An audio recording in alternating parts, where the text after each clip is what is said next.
वैष्णवी हगवणे प्रकरणातील फरार आरोपी निलेश चव्हाण कसा देत होता गुंगारा। नमस्कार, मी दिव्या पाटील आणि आपण पाहत आहात पुढारी न्यूज डिजिटल।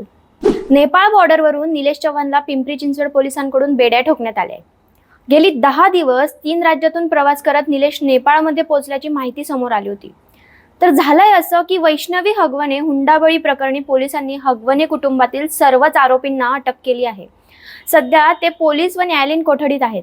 तर याच प्रकरणात वैष्णवीच्या बाळाची हेळसांड करणारा आरोपी निलेश चव्हाण गुन्हा दाखल झाल्यापासूनच फरार होता। 21 मे रोजी निलेश महाराष्ट्राबाहेर गेला होता।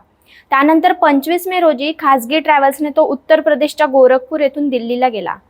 ज्या बसने तो प्रवास करत होता त्या एसी बसमधील प्रवासाचे सीसीटीव्ही फुटेज समोर आले आहेत। त्यात निलेश चव्हाण दिसून येत आहेत। स्लीपर सीटवरून उतरत असताना हाती पाण्याची बाटली घेतलेला निलेश चव्हाण बिनधास्तपणे फिरताना पाहायला मिळत आहे।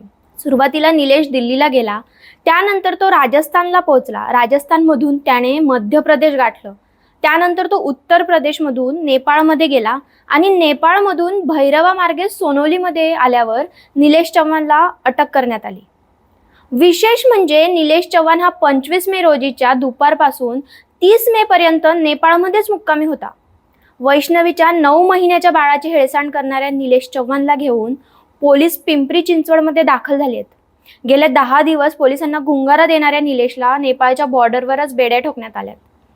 नेपाळहून विमानाने निलेशला घेऊन पिंपरी चिंचवड पोलीस मध्यरात्री 2:30 वाजता पुणे विमानतळावर पोहोचले।